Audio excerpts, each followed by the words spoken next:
Hi hello নমস্কার সকলকে। মা গেছে মাসির বাড়িতে, তার সাথে সাথে পেঁয়াজ রসুন টমেটো কিচ্ছু নেই। থাকার মধ্যে ছিল একটু আদা, একটু কাঁচা লঙ্কা আর সামান্য কিছু গুঁড়ো মশলা দিয়ে এই সয়াবিনের তরকারিটা পুরোপুরি নিরামিষভাবে আমি বানিয়ে নিয়েছিলাম।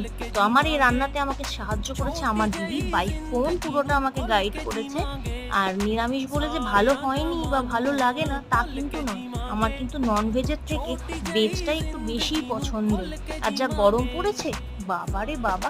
তো আপনারাও দেখুন আর দেখে বলুন প্রসেসটা ঠিক আছে কিনা, আর কমেন্ট করে জানান যাতে আমি একটু মনে জোর পাই আর নিজের ভুলগুলোকে শুধরে নিয়ে আরো ভালো ভালো নতুনত্ব জিনিস রান্না করে খেতে পারি আর আপনাদেরও দেখাতে পারি। তো আজকের মতো এখানেই শেষ। টাটা।